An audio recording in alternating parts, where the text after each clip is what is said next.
Le groupe des femmes battantes rassemble des vendeuses de vêtements d'occasion, de chaussures, de fruits et légumes, de poissons, etc.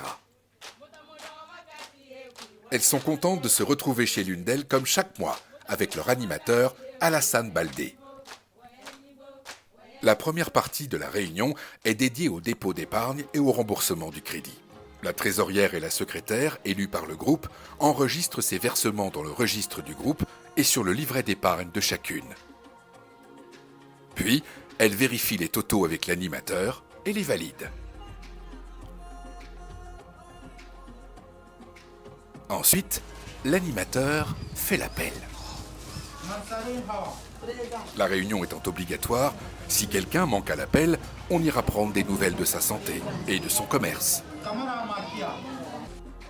Enfin, Alassane introduit le module de formation par un petit refrain pour aider les entrepreneurs à se détendre, à s'extraire de leur quotidien, à se concentrer sur le sujet du jour.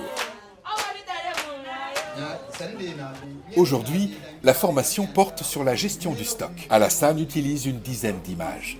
Sur chacune, un dessin évoque une difficulté liée à la gestion des stocks. Spontanément, les femmes se lèvent pour expliquer leur compréhension de la situation évoquée par l'image. Et l'animateur questionne pour approfondir la compréhension du problème, les conséquences et trouver ensemble des solutions à apporter.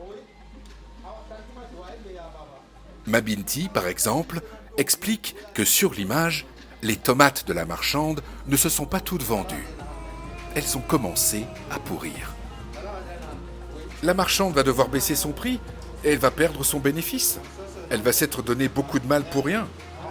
Alassane, alors, questionne le groupe. Que peut-on faire pour éviter le gaspillage et la perte de bénéfices? Est-ce que parmi vous, celles qui vendent des denrées périssables observent bien le nombre de clients qui passent devant votre étal, le nombre de concurrentes autour, enregistrent leurs ventes au jour le jour?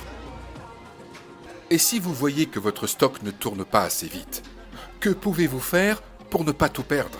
Transformer vos légumes en purée avant qu'ils ne soient gâchés? Augmenter le stock en période de fête, puis le réduire? Trouver un autre endroit pour vendre? Proposer un autre produit? Quand on les interroge, ces femmes expriment leur soulagement d'être accompagnées par Wakili, notamment parce qu'elles changent de posture vis-à-vis de leurs fournisseurs. Grâce au crédit et à l'épargne, on n'est plus obligé d'acheter notre marchandise auprès des seuls fournisseurs qui vendent à crédit. On peut choisir librement, faire jouer la concurrence, acheter à meilleur prix et donc augmenter notre bénéfice. Et surtout, on peut enfin épargner en sécurité chez Wakili.